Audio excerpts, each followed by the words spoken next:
Puji Tuhan. Salam sejahtera dalam kasih Tuhan kita Yesus Kristus. Dan juga selamat merayakan Jumat Agung. Pada renungan hari ini akan terambil dari Yesaya pasal 52 ayat 13 dan 14 serta pasal 53 ayat 1 sampai dengan 12.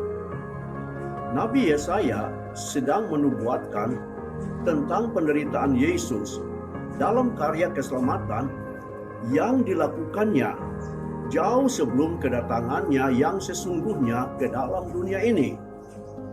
Yesaya pasal 53 ayat 6 menegaskan bahwa kita sekalian sesat seperti domba. Masing-masing kita mengambil jalannya sendiri. Saudara, domba adalah binatang yang jinak, binatang yang penurut, dan tidak merusak. Itu adalah sisi baiknya dari domba. Tetapi ada sisi lemahnya, bahwa domba itu adalah hewan yang tidak berdaya untuk melindungi dirinya sendiri, bahkan tidak mampu melepaskan dirinya dari bahaya, dan lebih daripada itu, domba seringkali tersesat. Nabi Yesaya dan bagian Alkitab yang lain menggambarkan bahwa kita manusia seperti domba yang memiliki kelebihan dan juga memiliki kekurangan. Salah satu yang saya tekankan dalam renungan Jumat Agung ini adalah domba itu adalah binatang yang mudah tersesat. Jemaat yang dikasihi Tuhan, kita seperti domba yang tersesat dalam kegelapan dunia ini karena kita selalu hidup mengikuti kehendak diri kita sendiri. Ketika kita tersesat tanpa gembala, maka kita akan berhadapan dengan berbagai jenis bahaya yang akan mengancam keselamatan jiwa kita. Dan perlu untuk kita ketahui, sekali kita tersesat, kita akan semakin tersesat dan hilang. Namun syukur, Tuhan kita Yesus Kristus sebagai gembala yang baik, Injil Yohanes pasal 10, tidak berdiam diri, namun bertindak aktif. Dia berusaha untuk menemukan kita yang tersesat dan terhilang, dan telah membawa kita kembali kepada jalan yang benar. Hal ini dijelaskannya dalam Injil Lukas pasal 15 ayat 1 sampai ayat 7. Dalam upaya membawa kita kembali, Tuhan Yesus telah menyerahkan dirinya untuk keselamatan kita, sebagaimana Petrus menjelaskan dalam 1 Petrus pasal 1 ayat 24 dan 25. Ia sendiri telah memikul dosa kita di dalam tubuhnya di kayu salib, supaya kita yang telah mati terhadap dosa hidup untuk kebenaran, dan oleh bilur-bilurnya kita telah disembuhkan.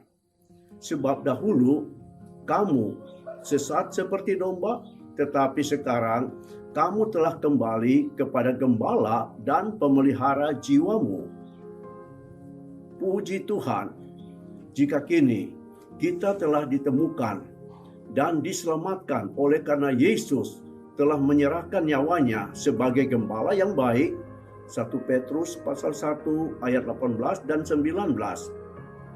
Janganlah kita sia-siakan keselamatan yang telah kita terima sebagai karunia Bapa di dalam Yesus Kristus.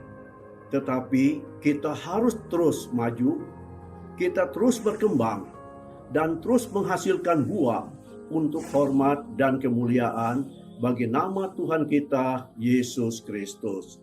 Puji Tuhan. Tuhan kiranya memberkati kita semua. Mari kita ada di dalam doa.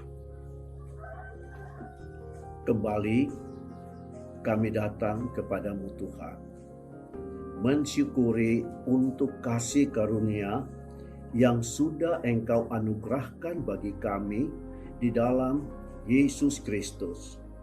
Memang benar, kami adalah domba-domba yang tersesat, karena kami selalu hidup menurut kehendak diri kami sendiri. Tetapi kami bersyukur, oleh karena kasih-Mu yang mulia, Engkau sudah menemukan kami, dan Engkau sudah membawa kami kepada kasih Bapa.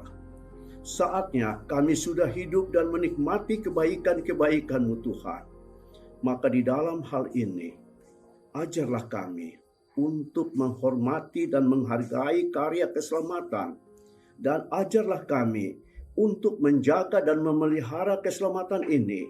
Dan jadikanlah kami sebagai domba-domba yang baik, untuk mengikuti Engkau sebagai gembala kami yang baik, supaya di dalam segenap hidup kami terpelihara, kami dilindungi, dan kami akan menikmati kasih pemeliharaan Engkau sebagai gembala kami yang baik.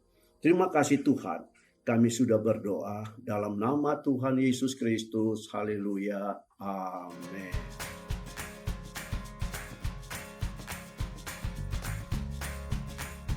Selamat Hari Jumat Agung bagi kita semua. Kiranya pengorbanan Tuhan Yesus 2000 tahun yang lalu sebagai bentuk kasih-Nya bagi kita akan membawa kita semakin dekat dengannya pada masa pandemi COVID-19 ini. Saya percaya firman Tuhan yang sudah dibagikan akan memanggil kita untuk semakin bersekutu dengan Bapa. Sebagai informasi tambahan bahwa seluruh kegiatan GBD Pasir Nangka ditiadakan sementara sampai waktu yang ada ditentukan kemudian. Jadi tetaplah bersemangat dalam ibadah keluarga masing-masing. Perjamuan kudus akan diadakan pada hari Minggu, tanggal 12 April 2020. Untuk setiap jemaat Tuhan yang tinggal di sekitar Cianjur, roti dan air anggur akan diantar ke keluarga masing-masing. Untuk jemaat Tuhan yang tinggal di luar kota dapat mengikuti perjamuan kudus ini dengan menggunakan roti dan sirup anggur. The last but not least, jangan lupa untuk tetap menjaga kesehatan dan kebersihan, rajin-rajin cuci tangan, dan jangan lupa menggunakan masker ketika kita pergi keluar ruangan. But please stay at home. Happy Good Friday. Tuhan Yesus memberkati.